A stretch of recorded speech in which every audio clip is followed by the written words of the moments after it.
We will wrap up this preview podcast with 7-1 Regina Regals playing host to 5-2 Alburnett. Also on Friday night, this one at 7 o'clock as well, as they all are at this point in time. And love the 7 o'clock kick, Rob. Love the 7 o'clock kick. Agree. And of the three games that we're previewing, Ryan, I feel, and I'm not going out on a limb here, I feel most comfortable about Regina advancing. Yeah, I do too. And the thing is I mean, I don't. And that's not a knock on Alburnett. So if No. Alburnett people are listening to this podcast, this is more about Regina than it is Alburnett, because I don't know anything about Alburnett. No, I was just going to say the same thing. We've talked about this a little bit. I'm not, we mentioned the other side of this pod, one of the premier games in A probably this week as far as rankings go, Wapsie, Lisbon at Wapsie Valley. Yep. Great game. And whoever wins that, assuming Regina wins, I'm going to feel pretty good against Regina playing them. I'm going to feel pretty good about Regina playing somebody in the semifinals. I would feel pretty good about Regina playing somebody in the finals if they would get that far. We've talked about it. They're doing what they've done since I've been covering them 2013. And that's not just win, Rob. That's get better as the season goes on. Play tough teams early, really test yourself, and then continue to get better. I mean, they've got a formula that they've been able to employ, and they're following it this year. And it's, I mean, look, we talked about it the other day on Monday. They're locked in on Monday. I mean, I went back and looked, on Friday. They were probably locked in on Monday too, I hope.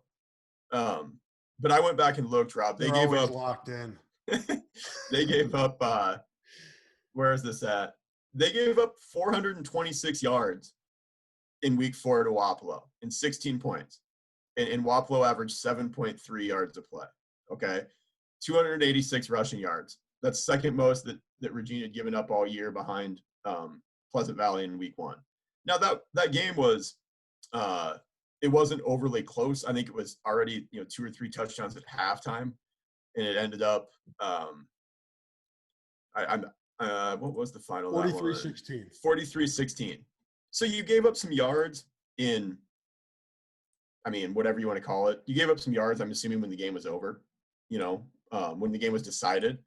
But still, you give up that many yards, and you come back and you play them again last week, and Wapello had 111 rushing yards, 50 passing yards, 161 total yards, and averaged 4.3 yards a play. And it's right. I mean, it's just kind of what Regina does. I mean, whatever mistakes they made, whatever fits they were off on, whatever they coverages were broken in week 4, weren't there last week. So it's they're locked in, and that's kind of what you expect this time of year. So again, I'm with you. No slight to Alburnett. In fact, I mentioned this on the pod the other day, and I previews too. I have a little bit more information on this. One of the best turnarounds in the state this year, anywhere. They were a 1-win team last year. I think, what would that have been? 1-8. We all played 9 games last year. So they go from 1 win last year to 6-2 and in the round of 16. I mean, if we would have kept the same playoff format that we had last year, I mean, this would be in the playoffs for them. They started 1-2, lost to MFL Marmac and Edgewood Colesburg. Edgewood Colesburg is ranked 4th. They lost to them 7-0 in week 3. MFL got them 35-13 in week 2, and MFL is ranked, I think they're 7th. So you start out 1-2 with 2 losses to really good teams, and then they've won 5 in a row. Beat Belle Plaine last week, who was ranked at the start of the year in the second round of the playoffs. And they've been really good defensively, Rob, since giving up 35 to MFL in the second week. Gave up 6 in the opener. Like I said, gave up 7 in a loss to Edgewood Colesburg, and then had a shutout, gave up 14, 14, 19, and 12 last week. So they've been really good defensively, and just found a way offensively. Their offensive stats aren't going to wow you. You could look at those a little bit and give those to people. They have a senior quarterback. Again, we talked about that. Senior quarterback, good leadership. They have a running back with about 550 yards. Their stats offensively aren't going to wow you, but if you look at it and you go back game to game, and I was doing that a little bit, they've been really good defensively. They haven't given up points. They haven't given up all that many rushing yards.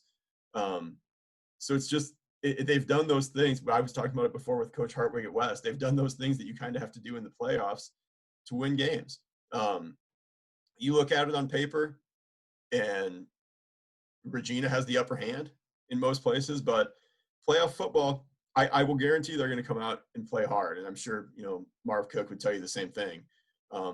They have a kid that I would really like to watch play on defense that has I'm looking at their roster right now, so I get his name right. His defensive stats pop off the page. I think he's got 25 more tackles than anybody else on their team. Reed Stallman, linebacker, they list him at 6'4", 180. He's got like 70 tackles. So they're going to get after it on defense and try to muddle this game up as much as they can, Rob, and get into the second half, with a chance to win. And that's all you can ask for against Regina. And they've had some tight ones in this round a couple times. Southwind pushed them a few years ago. Some other times, everything points towards Regina, but you got to come out and play the games. And there is a comp here. I mean, Regina beat Highland 56-19 on October 9th. The week after that, Alburnett beat Highland 40-19. So that lets you know that while Regina is a solid favorite here, a poor performance by Regina, certainly Alburnett's the type of team that could take advantage of it. Yeah, and I mean, and I've talked a lot lately about those taking those incremental steps for high school kids. I think another big thing is momentum, and just in what you, especially in these situations for teams, what you believe that you can do. If this is 14-0, 2 possessions in, obviously a 14-point lead is big in the playoffs. It allows you to do some different things. But if this is 14-7 at halftime, it becomes a totally different game, Rob. Or even maybe, if they can stay in it, whatever that score is, where they believe that they have a chance, that you're a return or a fumble or something like that, one of those big game-changing type plays away from being right in it. That's a big thing because, I mean, they've won 5 in a row. They've been good defensively. I'm sure that's what their coaches are telling them they have to hang their hat on this week. Man, what an ultimate challenge, though, for a team that hangs its hat on defense. Talk about playing Regina. This is the ultimate test for, a team that relies on defense. It's so funny that you say that because that's literally where I was going with this. I've been wanting to bust this stat out since I found it, Rob. But I mentioned last week, I said I don't know how anybody's going to handle that, that trio they have on offense with Ashton Cook, Alec Wick, and Theo Coley. And not just because they're really good players, but because of, we mentioned this with the West game, what are you going to take away? You have a running back that in Theo Coley that averages 9 yards a carry, and then you have the best receiver in your class and probably the best quarterback in your class or the best quarterback in your class. And I just don't know what you're – and a guy like Alec Wick is one of those guys where they're so – Ashton Cook and Alec Wick have played so much football together. I know I've talked to reporters before, and they're joking that they're just like, oh, man, it's like they just run these 7-yard hitches, 7-yard routes, 6-yard routes down the field. And it's like they can do that. Their timing is so good. Back shoulders, comebacks, all that stuff, all those timing type routes. But then if you're going to play up on that for a little bit, he's going to hit you over the top for 75 yards at any point. So I wanted to bring this up. Those 3 guys, Ashton Cook is 4th in Class A in touchdown passes with 18. Alec Wick is 1st in A in receiving touchdowns with 13. And Theo Coley is 2nd in Class A with 23 touchdown runs. So you have, any way that you want to do it, you have a guy that's in the top 5 in your class. And that is just, you said it well. It's the ultimate test for a team that believes that they play good defense. And it's going to be that way, through the Unidome or until they lose, Rob, because if you believe that you play good defense, this is the ultimate test in Class A football to see where your defense is at. And then, Ashton Cook and Alec Wick are both in the top 5 for yards at those positions. They're both 2nd in Class A. And Theo Coley is the only one that's not in for yards, and he has almost 1,100 yards and averages 9 yards a carry. Yeah. But that kind of shows you how that class is a little bit. There's a lot more really run-heavy teams in Class A than there are maybe in Class 4A, Rob. That a guy like Theo can have 1,100 yards and not be in the top 5 in a season where everybody's played 8 or 9 games. So we're not on game 12 right now, but their offense is just creates so many problems. You mentioned the mismatches because they have other guys too, and they're really good about finding what you want to take away. And just, I mean, you've seen this year. If teams are going to really try to take away Alec Wick or the pass game, they will. Ed Hinkle will hand it off, 40 times. They will run it and run it well. And it's the same thing. If you want to take the run game away, they're going to throw it all over the place. And I mentioned this a couple weeks ago. I'm waiting to see if this comes to fruition. Maybe this is a Unidome thing. I really think Ashton Cook is due for like a 80-plus yard running game too. He can be really good in the run game. I know when you have a quarterback that's that good, I know you don't want him running around all the time at any level. But he's noticeably bigger. He was a good runner last year. And again, he's played for 4 years, Rob. Coach's son, he has such a good feel for what they're doing offensively. He's going to pull the ball in on a couple of those RPOs and rip off big gains at some point when they feel like they need to show that in the playoffs, because I've seen him do it before. He can be a factor for them, even just, called quarterback run. He's a good athlete, obviously. He can be a really big factor there. So I don't know if that'll be this week, but I feel like that's coming. I feel like I'm kind of giving their game plan away here. Like, it's coming. It's coming at some point. Regina averages 7.3 yards per carry.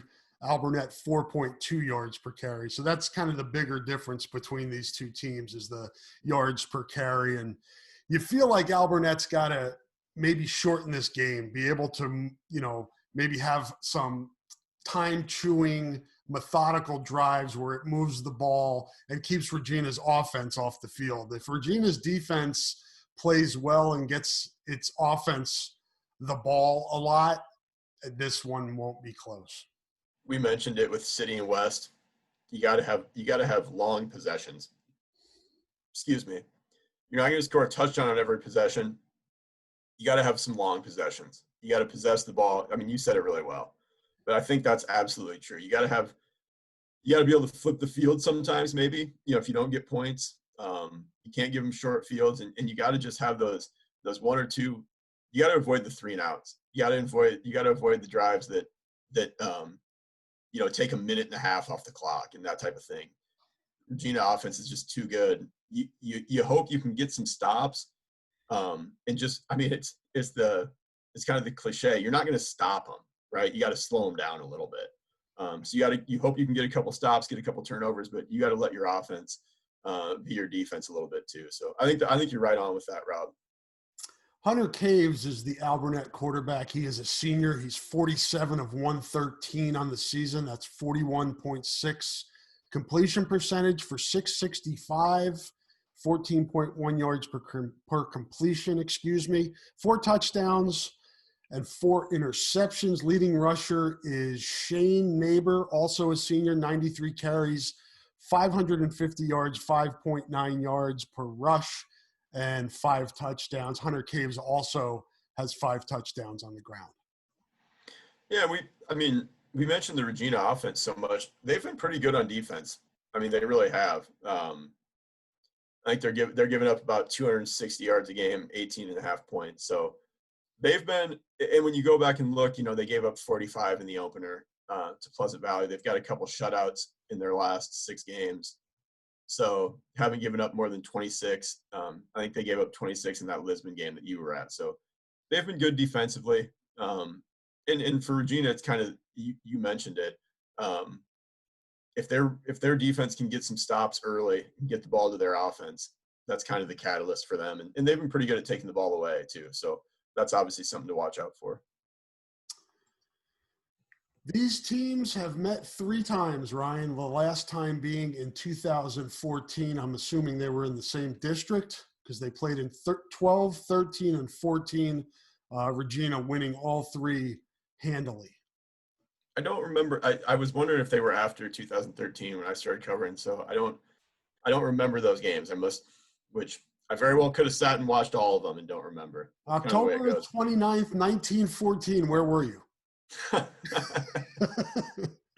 Because Probably, Regina was beating Alburnett 66-7.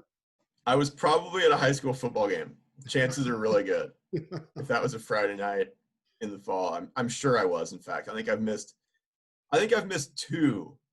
I went to, so quick story that nobody wants to hear. It might be one, actually, since I moved back. I went to, my wife got inducted into the Hall of Fame at the college that we went to. Her team did, her basketball team. So now you know where Ryan's children get their athletic ability from. Yes, exactly.